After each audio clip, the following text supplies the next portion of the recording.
ada di majelis ilmu, sehingga semoga ini menjadi tanda bahwa kita ini adalah orang baik versi Allah. May yuridillahu bihi khairan yufaqihu fiddin. Siapa orang yang dikehendaki baik oleh Allah, maka ia akan semangat sekali mencari ilmu-ilmu agama, ilmu-ilmu yang mendekatkan dirinya kepada Allah. Semoga kita istiqomah hingga akhir hayat. Salawat dan salam semoga tetap tercurah limpahkan ke haribaan Nabi Agung Muhammad sallallahu alaihi wasallam. Alhamdulillahirabbil alamin. Gak tahu siapa yang WA, katanya iri kalau di Masjid At-Taufik itu dikasih materi. Nanti yang malam dikasih ya. Saya jawab, kok bilang J, kok lagi ada tawis J? Dan alhamdulillah ini sudah ada. Bagi yang tidak kebagian ya mungkin itu sesuai amal perbuatan. Maksudnya berarti telat orangnya. Bismillahirrahmanirrahim. Qala al-muallif rahimahullah ta'ala wa nafa'ana bihi wa bi'ulumihi wa bi asrari fid dharain amin. Tahaqqaq bi awsafika yumidduka bi awsafihi. Itu terjemahannya ada di, atau artinya ada di yang nomor 1. Perhatikanlah sifat-sifatmu, maka Allah akan membantumu dengan sifat-sifatnya. Yang namanya tahaqqaq itu bukan sekedar memperhatikan, tapi lebih pada memperhatikan lalu mengakui. Jadi maknanya akuilah sifat-sifatmu, maka Allah akan membantumu dengan sifat-sifatnya. Apa sih sifat kita? Mu yang dimaksud adalah kita semuanya. Sifat kita itu apa? Sifat kita ini yo bodoh. Apa ada yang begitu lahir langsung bisa tahu ABCD, atau bisa langsung khutbah lahir suara langsung ittaqillah haitsuma kunta? Enggak ada ya. Lahirnya nangis. Sifat asli kita adalah fakir, miskin, tidak punya apa-apa. Ibu-ibu ada yang lahir langsung pakai gelang? Tidak ada. Semua kita bahkan dalam kondisi tidak punya apa-apa. Apa sih sifat kita asli? Sifat asli kita adalah hina. Semua kita terlahir karena dari setetes air yang apabila itu kita temukan di sembarang tempat tentu akan jijik. Semua kita dilahirkan. Ada yang hasil downloadan di sini? Tidak ada kan? Semua kita dilahirkan. Dan kehinaan, kebodohan, lalu kemudian kefakiran kita itu adalah sifat dasar kita. Bila kita pandai mengakui hal itu di hadapan Allah Subhanahu wa taala, justru Allah akan memuliakan dengan sifat-sifat mulianya, maha pengetahuannya, dan kemudian adalah kekayaannya. Minimal 3 itu. Syukur lagi kalau kita bisa mengulik lagi tentang sifat-sifat diri kita. Sifat diri kita adalah lalai. Sifat diri kita adalah lalai. Maka pada saat orang lalai terus kemudian sujud sahwi, doanya gimana? Subhanaman la yanamu wa la yasu. Kita disuruh ngaku bahwa kita lalai, dan kita disuruh memuji Allah yang tidak pernah lalai. Agar apa? Agar kita tidak terulang lagi kelalaian itu. Maka setiap diri kita untuk mendapatkan atau mengakses sifat-sifat besar Allah, sifat-sifat mulia Allah, justru dengan mengkosongkan seluruh sifat-sifat kenggayaan, the kemplintinan, the geeran, the apalagi gayanan dan sebagainya. Justru kita suruh ngaku hina, miskin, tidak punya apa-apa, bodoh dan sebagainya. Ada yang tahu doa istikharah? Gimana doanya? Doa istikharah. Pirang-pirang tahun jenengan dereng ngertos doa istikharah. Allahumma barik lana fima razaqtana wa qina. Oh, itu doa makan. Doa istikharah berapa? Allahumma inni astakhiruka bi'ilmika wa qudratika ila akhirnya. Ya Allah, aku yang bodoh ini mengharap Engkau yang memilihkan, sebab Engkau yang Maha tahu. Start kita harus merasa bodoh. Bagaimana kalau ada orang istikharah tapi sok tahu, tidak bakal dijawab oleh Allah. Jadi kalau ada anak muda sering sekali dia, Ustadz gimana ya Ustadz ya, saya itu punya calon. Berapa calon? Saya bingung sekali memilih di antara mereka. Lah piro? 15. Keman. Dan terus piye caranya? Selalu akan bingung. Saya selalu katakan bahwa mencari itu sulit, ternyata memilih jauh lebih sulit. Nek cari Pak Ustadz kemarin, daripada memilih kabeh bisa nono ini. Bapak Ibu-ibu rahimakumullah. Nah, pada saat kemudian orang istikharah, apakah kaitan jodoh, apakah kaitan pindah rumah? Ini api pindah rumah sing ndi ya, sing kono cedhak masjid, sing kono agak jauh dari masjid tapi ada majelis taklim, yang baik mana? Kalau di sini saya dekat masjid, kalau di sana memang jauh dari masjid tapi bisa birrul walidain. Jawabannya istikharah. Ya kan gitu toh. Lah istikharah siapapun orang itu adalah dalam rangka Allah yang Maha Tahu dimintai ilmunya untuk mengarahkan kita yang sedang bingung. Betul atau tidak? Bayangkan kalau ada orang istikharah tapi dia sudah sok tahu, ya Allah yang mana ya antara si A atau si B. Nek cara aku sih A wae ya Allah. Orang bakal dibalas seperti itu. Betul atau tidak? Maka basic kita untuk mengakses kekuatan Allah justru adalah mengakui sisi-sisi manusia kita, yang hina, yang bodoh, yang tidak tahu apa-apa, yang fakir dan sebagainya. Nah, itu sebagai gambaran pertama.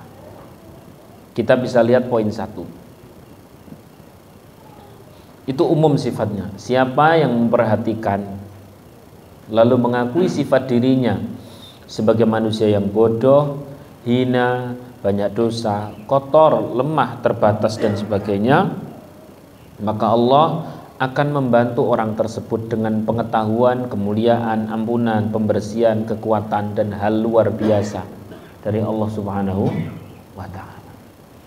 Saya pernah ceritakan di sini dulu ketika kita masih bareng-bareng pas SMA-an itu, nggak tahu tahun berapa begitu, pas mulai ada peraturan baru bahwa lulus SMA itu terpusat.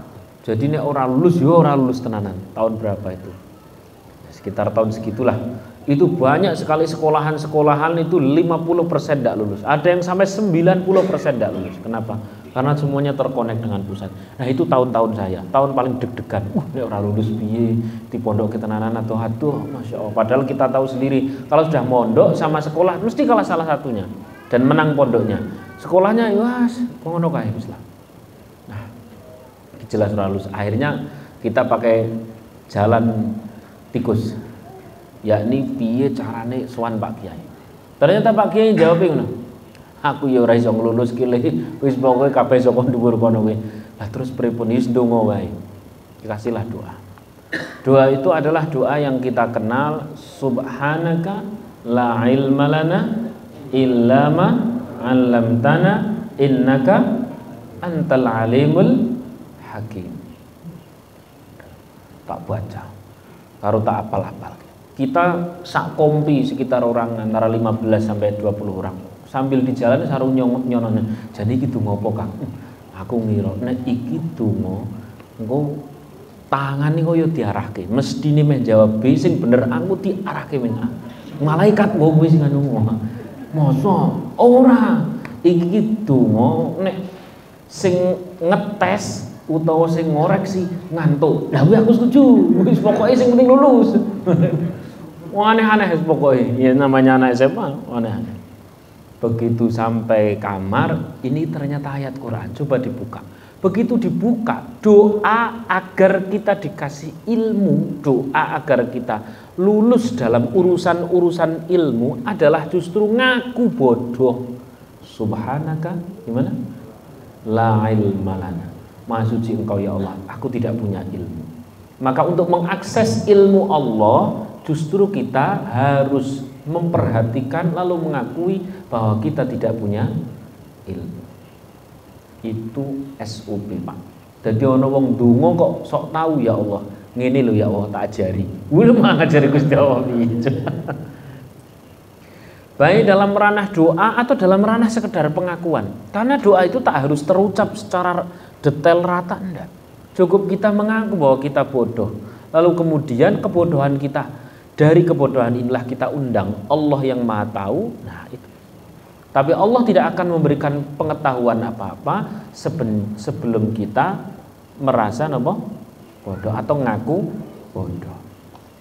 Dah itu poin 1. Kita masuk di poin 2. Bismillahirrahmanirrahim. Tahaqqaq, dalnya itu dikasih dhammah. Tahaqqaq bidzillika, kasih juga tasdid. Tahaqqaq bidzillika yamudduka bi'izzihi. Perhatikanlah kehinaanmu, maka Allah akan membantumu dengan kemuliaannya. Kita masuk di poin 2. Ada poin 2 di bawahnya itu, di keterangan poin 2.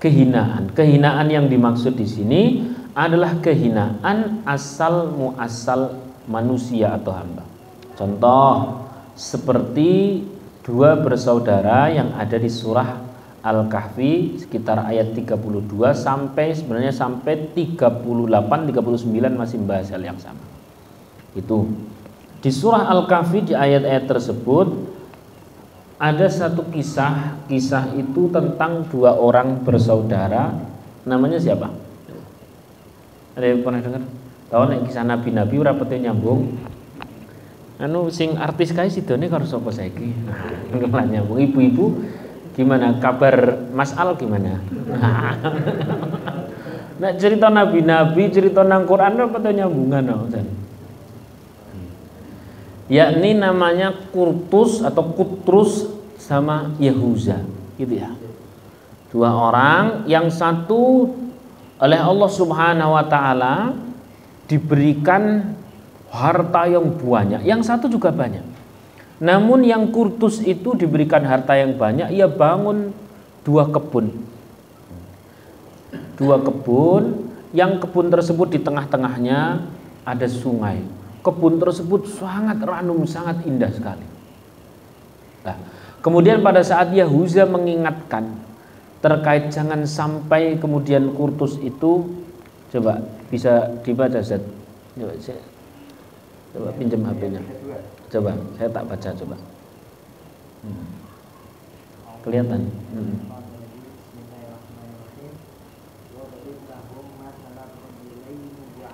Li ahadihima jannataini min a'nabin wa hafafnahuma binakhlin wa ja'alna bainahuma zar'a kiltal jannataini atat ukulaha wa lam tazlim minhu syai'an wa fajjarna khilalahuma nahara. Terus aqala li sahibihi, terus ana aktsaru minka malan wa a'azzu nafara. Nah ini nih yang mau saya bahas. Ana aktsaru minka malan wa a'azzu nafara. Kata Kurtus, saya itu a'azzu, lebih mulia dengan banyaknya anak dan banyaknya pasukan lah kawan, juga banyaknya harta. Kalau orang ngaku seperti itu, kita lihat akhir Kurtus seperti apa. Pada saat kemudian oleh Yahuza diingatkan, enggak, itu milik Allah, kau tuh enggak punya apa-apa, jangan sampai seperti itu. Ya, Kurtus tidak mau. Dia merasa bahwa dirinya benar, bahkan dirinya tidak mungkin bangkrut, tidak mungkin pokoknya nggak mungkin rugi lah. Ini persis seperti perkataan orang sekarang, bisnisnya anggar kau ngene iki kira mungkin rugi. Jelas pandemi blek mati kabeh. Nah, gitu. Jadi sesumbar yang kadang kita tidak sadar itulah yang bahaya. Sesumbar yang kadang kita nggak ngeh bahwa itu kita lagi sombong, itulah yang bahaya. Iki ora mungkin rugi, jelas iki bati cetok nang ngarep motor, wis den nyicil mobil dhisik ngono. Nah, kalau sudah seperti itu biasanya yang akan terjadi persis pada Kutrus atau Kurtus tadi itu. Justru itu kebunnya, hartanya dan seluruh yang ada di sana itu dengan sekali samberan bledek selesai. Bledek bahasa Indonesia apa tuh? Selesai. Rata dengan tanah. Kenapa? Mestinya dia itu mengakuisisi sifat kemanusiaan, tapi yang justru ia akses sifat Allah. Harusnya cara mengakses sifat Allah ngaku sebagai manusia. Tapi ia enggak. Ia ngaku, yang ia akui adalah sifat-sifat mulianya Allah. Ditempel pada dirinya, selesai. Atau kisah Qarun itu di surah Al-Qasas ayat 78 dan perbandingannya dengan Nabi Sulaiman alaihis salam, surah An-Naml. Nabi Sulaiman itu mengakses bahwa dirinya sebagai manusia. Hadza min fadli rabbi liyabluwani aashkuru am akfur. Itu Nabi Sulaiman. Lah kalau Qarun itu enggak. Qarun itu malah ngomong hadza min ilmin indi. Ini tuh karena memang sistemku, ilmuku, marketingku, timku, apalagi asetku, warisanku, macam-macam. Setiap kita mengakuisisi sifat-sifat mulia, sifat-sifat baik milik Allah kok ditempel diri, tek, justru yang terjadi berbalik. Nah, kalau kita ingin mendapatkan kemuliaan-kemuliaan dari Allah, justru yang dilakukan adalah kita ngaku. Nah, itu teori simpelnya seperti itu. Sehingga kalau tadi ada bahasa liyabluwani aashkuru am akfur. Apakah dengan harta ini aku bertakwa dengan cara bersyukur atau aku berdosa dengan cara kufur? Itu kata Nabi siapa? Sulaiman. Lah, sebagai bukti Nabi Sulaiman alaihissalam itu menjadikan hartanya itu untuk beribadah kepada Allah benar-benar dibuktikan. Dan kemudian harta itu benar-benar tidak diakuisisi. Di dalam satu kisah dikatakan bahwa Nabi Sulaiman alaihissalam pernah masuk ke sebuah masjid, duduk-duduk sama orang-orang biasa, orang-orang fakir. Orang-orang itu kemudian mengatakan, ya wahai raja kami, kau duduknya di sana, kau itu kumpulnya sama orang kaya. Beliau Nabi Sulaiman berkata, apa ada orang kaya di sini? Lah engkau itu punya apa-apa? Itu semuanya milik Allah. Itu semuanya milik Allah. Idealnya seperti itu, Pak. Idealnya seperti itu. Mung kadang-kadang dhewe duwe mobil siji wis gaya asli. Yang punya mobil satu, Pak, ojo gaya. Ono sing duwe mobil dua, betul kan? Yang punya dua jangan gaya. Ada yang punya tiga. Yang punya tiga juga jangan sombong. Ada yang punya lima satu. Wonge nang omah telu mobile. Yang punya lima sekalipun jangan pernah sombong. Ada yang punya showroom, langsung angel teman. Yang punya showroom juga jangan sombong. Ada yang punya pabrik kan ya. Yang punya pabrik sekalipun, pabrik mobil loh Pak. Wonge kan sugih karuan. Pun jangan sampai sombong, jangan sampai mengakuisisi. Itu hanya bom waktu nanti. Jangan sampai mengakuisisi. Yang punya pabrik sekalipun jangan sombong. Ada yang punya dunia seisi, yang hanya dengan sekali tiup selesai. Wong kemarin itu kita cuman di tepung ke suruh tinju sama makhluk yang tidak kelihatan aja kalah semua, bingung gak? Betul atau tidak?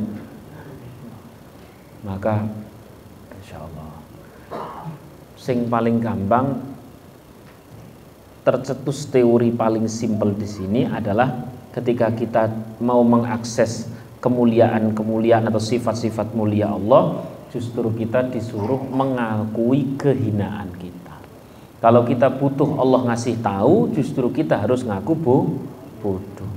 Kalau kita butuh Allah ngasih kecukupan, justru kita harus mengaku bahwa kita ini fakir di hadapan Allah Subhanahu wa Ta'ala. Ya. Nabi Sulaiman alaihissalam, saya masih mau cerita Nabi Sulaiman alaihissalam. Itu satu ketika nyaris pas waktu sore beliau sedang repot ngurusi hartanya. Harta yang zaman dulu yang jelas saja kendaraannya menggunakan kuda. Dan kuda ini termasuk kendaraan murah atau mahal nih? Mahal. Nek sekarang harga berapa nih kuda sing apik? Bisa sampai miliaran itu, Pak.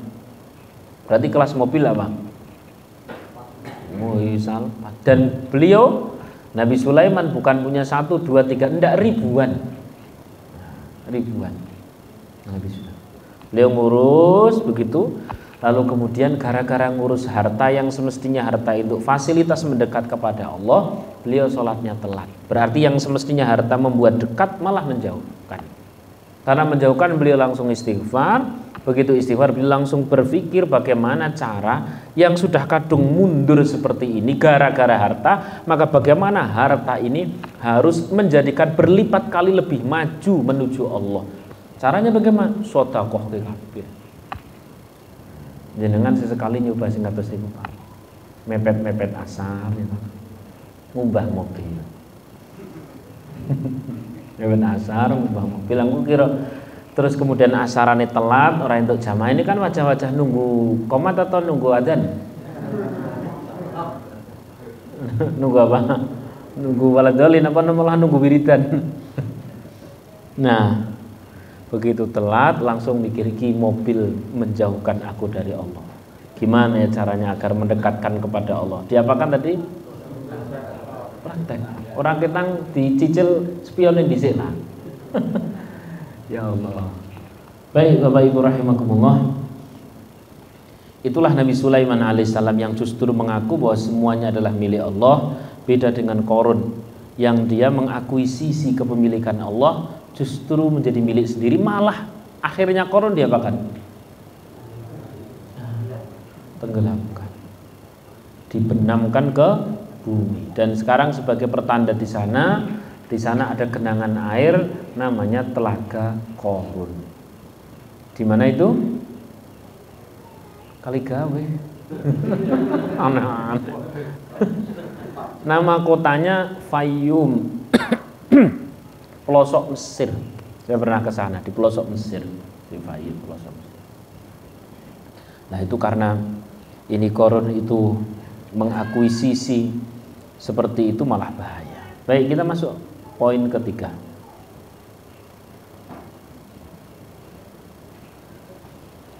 Tahaqqaq bi'ajzika,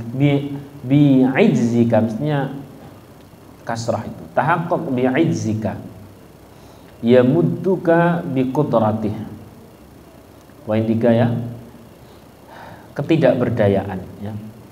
Perhatikan ketidakberdayaanmu, maka Allah akan membantumu dengan kekuasaannya. N-nya besar maksudnya. Di poin ketiga itu ketidakberdayaan, menjaga diri dari salah dan dosa yang maksud. Kalau tadi adalah basic seorang hamba, ngaku kuat, ngaku duwe dan sebagainya.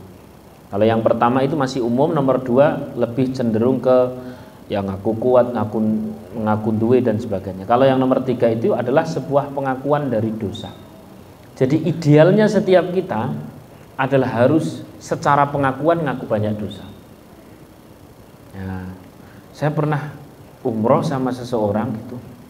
Monggo mana badhe rumiyin teng Masjid Rumiyin. Wah, niki belum masih gasik ini Pak Ustaz. Ya istighfar gitu. Lumayan kan kita nanti diampuni dosa. Aku ki bingung Ustaz. Istighfar iki apa no? Aku malah bingung. Ana wong sing ora rumangsa dosa ngene iki. Iki terus piye coba? Ya Allah ya Rahmanir Rahim. Jadi ternyata ada orang yang rumangsa tidak dosa itu ada. Bukan beliau tok, tapi kadang diri kita. Buktine nek dong pas yelan karo bojo, kan rumangsa sing paling suci dhewe. Betul atau tidak? Yelan sama teman kantor, yelan sama teman bisnis, rumangsa paling bener dhewe, betul atau tidak? Nah, itu bahaya itu. Maka semakin kita ngaku bahwa diri kita ini salah terutama di hadapan Allah, justru ampunan itu akan semakin mengalir deras. Kita lihat contohnya, contoh yang terjadi pada Nabi Adam alaihissalam. Nabi Adam punya doa gimana? Rabbana dzalamna. Yo kelas Nabi lo, ngaku dolim. Dewi masuk ngaku bener terus. Betul atau tidak? Rabbana dzalamna. Anfu wa illam taghfir lana wa tarhamna lanakunanna minal Nabi lo. Ngaku dolim. Padahal jelas-jelas Nabi Adam diturunkan ke bumi gara-gara tergelincir makan apa? Buah khuldi akibat digoda oleh setan. Sebenarnya Nabi Adam itu tidak salah. Jadi orang kena terus dino wong saiki ngomong dhewe iki gara-gara Nabi Adam dadi mikir utang, mikir apa kok. Mikir golek bojo, mikir utang, mikir tangga, anak angel. Coba mbiyen Nabi Adam ora mangan buah kuldi, tetep jek nang surga deh. Iya yo.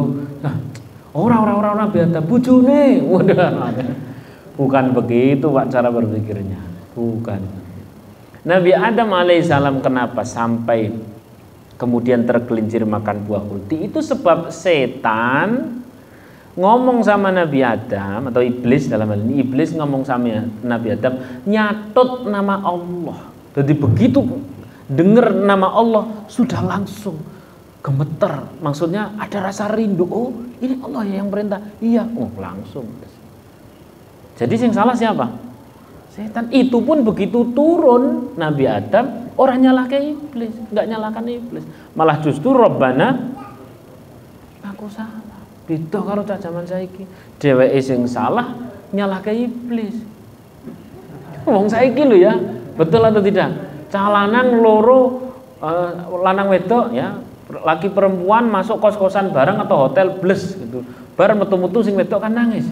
Mas ini kita kok bisa terjadi seperti ini? Iya deh, ini semuanya pasti godaan iblis. Iya mas, ini godaan iblis. Ini iblis nek kurung emosi loh ya. Enak men, kisah enak-enakan aku mau salah ke. Aduh, repot.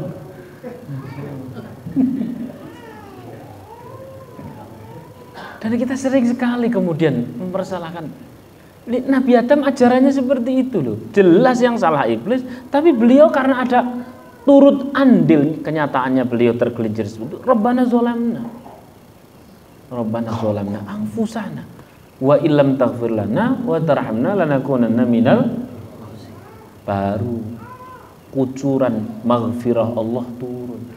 Maka mau istighfar 1000 kali, 1.000.000 kali, kalau tidak pernah merasa salah, ya tidak turunlah ampunan Allah.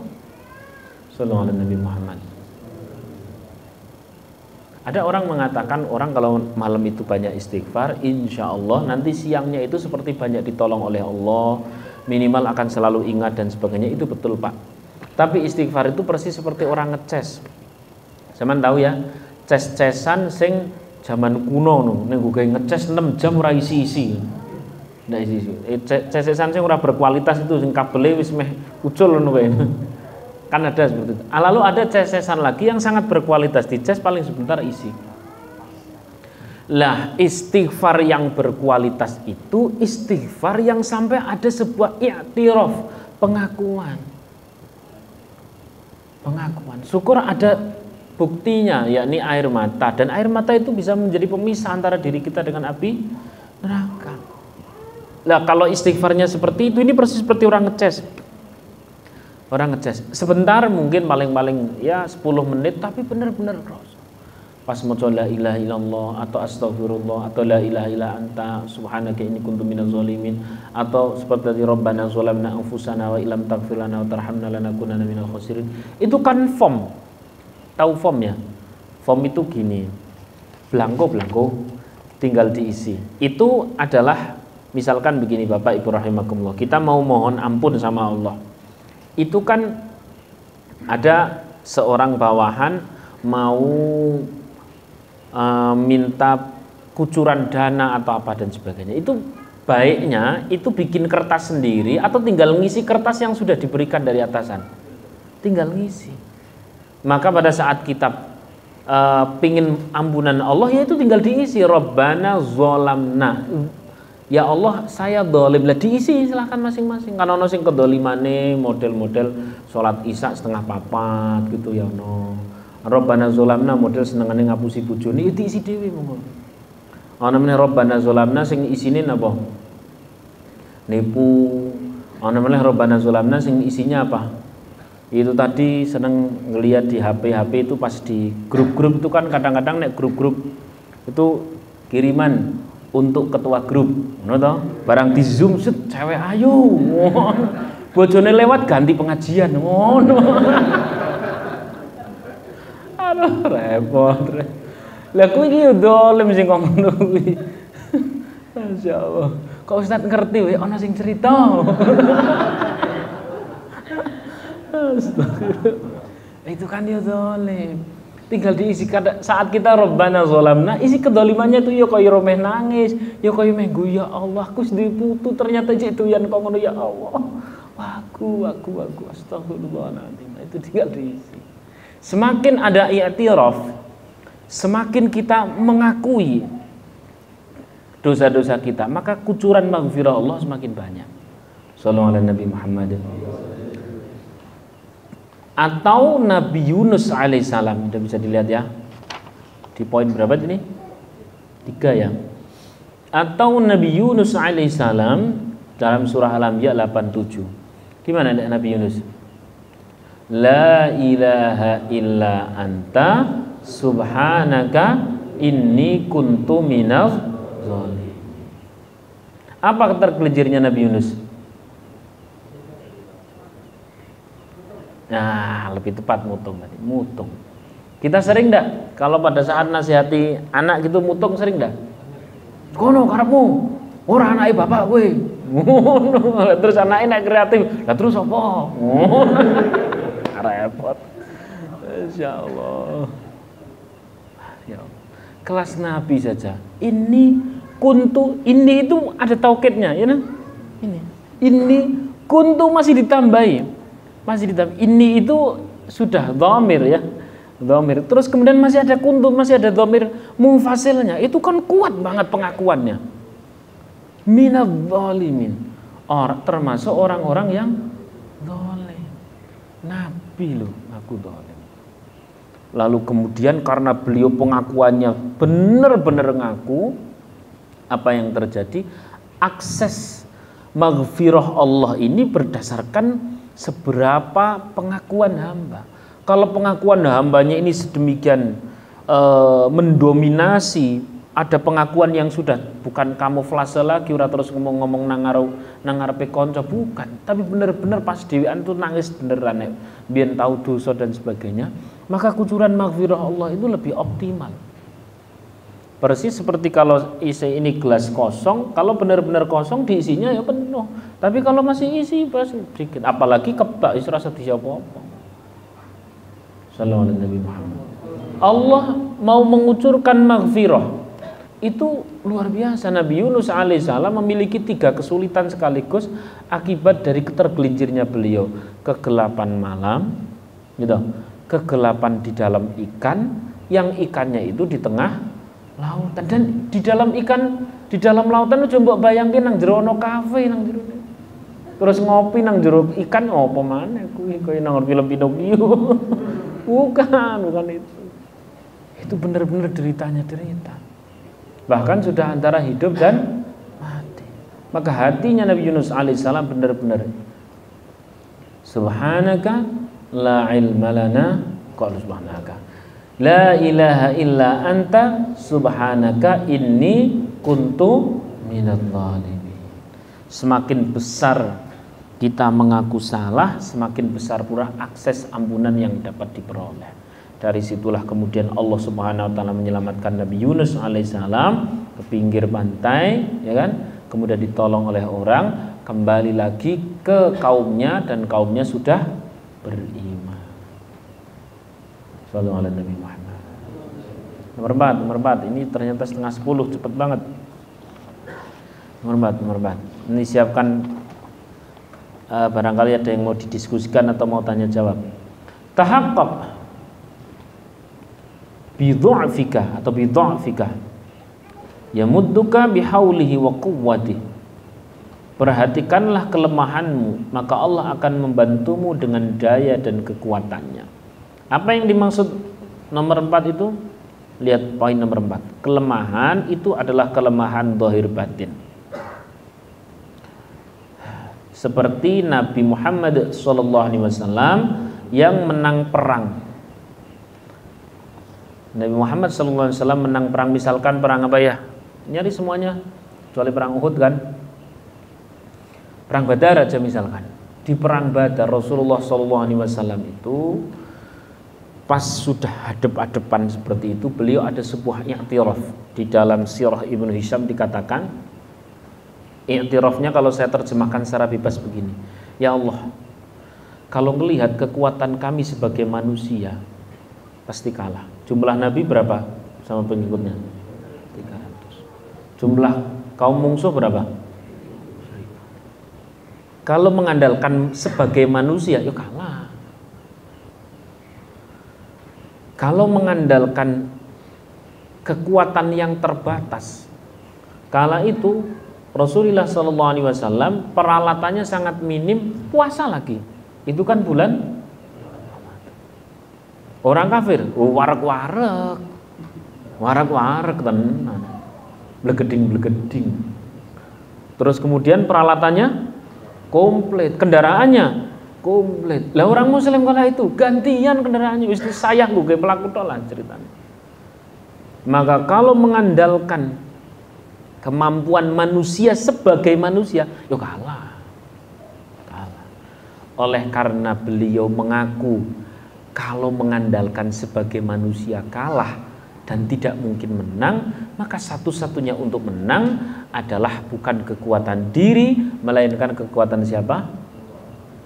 Semakin besar i'tirafnya sebuah pengakuan itu akan semakin menjadi wadah untuk menampung kekuatan besar dari Allah Subhanahu. Tapi nek dhewe mung dengan ya Allah, aku ora mampu ya Allah, panjenengan sing mampu. Dibantu matur nuwun ora ya tak turusi dhewe. Ngono iki sik cilikan piye ngono. Astagfirullahaladzim. Jadi kita mengakses besar itu karena wadah kita diperlebar dengan cara pengakuannya yang besar. Begitu masuk di medan perang Badar, jenengan tahu sendiri, yang ditebas satu orang yang kena pukulan bisa sampai 10 orang. Jotos wong siji sing geblak wong pitu. Itu kalau pakai kekuatan manusia bisa, tidak mungkin. Nah, ini pelajaran, Pak, pelajaran. Bukan hanya soal masalah perang. Ini juga nanti ada persoalan kehidupan kita yang kadang-kadang sulit dan sebagainya. Pada saat sulit tinggal ngaku saja. Ngaku saja kita sebagai manusia banyak salah, banyak dosa, tidak bisa apa-apa, memohon perlindungan, memohon ampunan, memohon pengetahuan, memohon diarahkan. Semakin besar kita ngaku sebagai manusia yang bodoh, yang hina, yang tidak apa-apa, ini akan semakin besar mencurahkan, mengakses curahan pertolongan Allah Subhanahu wa Ta'ala. Ya, sing paling simpel dalam masalah didik anak saja lah wis. Didik anak. Kaya jenengan kan wong soleh-soleh dadi didik anak ora bingung-bingung banget lah. Alhamdulillah, nang mondok mangkat gitu toh. Ya ana sing nang mondok mangkat tapi bapak tekan rumah, anake tekan rumah dhisik. Masya Allah. Dulu itu ada seorang ulama besar namanya Fudail bin Iyad. Ya, Fudail bin Iyad itu ulama alim. Alim, banyak ibadah. Tapi pada saat mudanya dia qati'ut thariq. Apa itu qati'ut thariq? Begal, tukang begal wong. Wis mateni sak kumplite lah. Nah, senengane mencari sisi di antara dua gunung lalu orang lewat ke situ dihabisi bersama anak buahnya. Allah Subhanahu wa taala bukakan hidayah untuk beliau dengan satu kisah, dua kisah. Kapan-kapan nanti saya terangkan kisah pertobatannya siapa tadi? Fudail bin Iyad. Saya mau menerangkan tentang anaknya aja dulu. Intinya Fudail bin Iyad itu pas masih muda beling. Tapi ketika sudah mulai sepuh, beliau ini menjadi seorang ulama besar.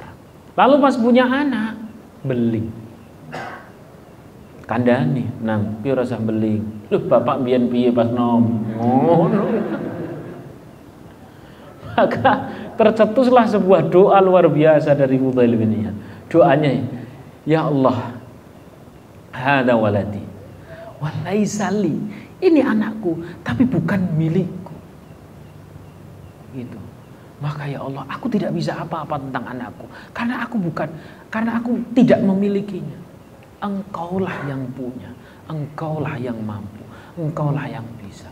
Karena sungguhnya aku tidak punya apa-apa, tidak punya kemampuan apa. Semakin ngaku tidak bisa, semakin Allah memberikan curahan kemampuan kebisaan semakin banyak. Sallallahu alaihi Nabi Muhammad. Itu mah minimal itu menjadi dialog malam kita. Syukur-syukur juga bisa menjadi dialog siang kita.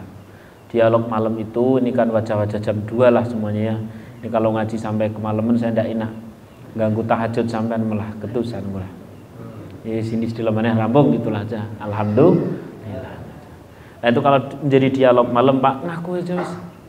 Kalau butuh pertolongan udah banyak. Begitu dialog siang, ketemu karyawan, kita ajak dialog mereka untuk dengan cara berbeda. Kita akan ada proyek besar ini tidak mungkin kalau kita menggunakan kekuatan diri.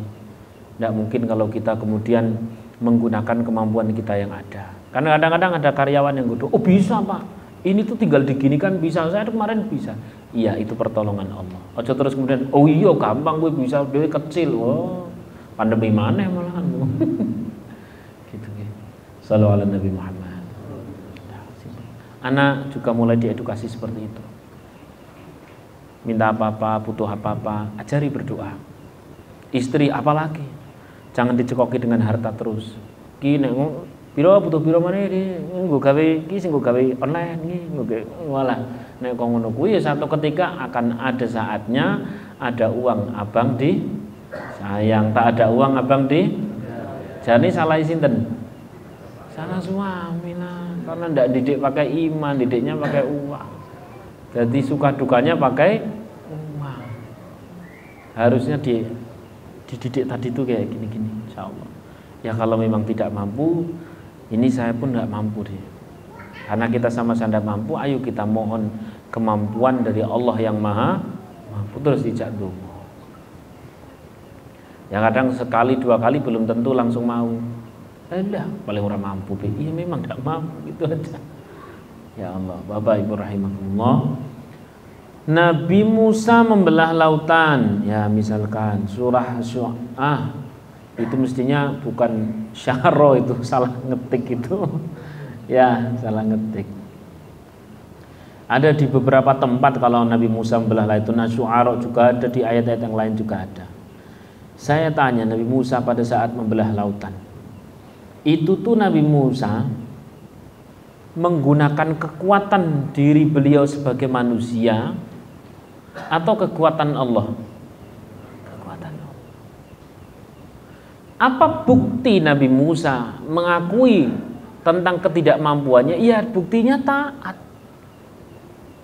tidak bertanya, tidak meragukan dari perintahnya Allah. Dan membelah lautan. Kemudian Nabi Ibrahim alaihissalam, gimana ayatnya? Ya narukuni bardaw wa salaman ala Ibrahim. Intinya mereka semua para contoh kita, para nabi dan sebagainya, bisa mengakses kekuatan Allah justru ketika kekuatan dirinya sebagai manusia itu diakui, maka diakui ketidakmampuannya, ketidakbisaannya, maka yang kemudian terjadi adalah kemampuan, kekuasaan dari Allah Subhanahu wa ta'ala. Dah, saya rasa cukup yang dapat saya sampaikan, semoga bermanfaat. Tidak ada pertanyaan? Tidak ada. Alhamdulillah.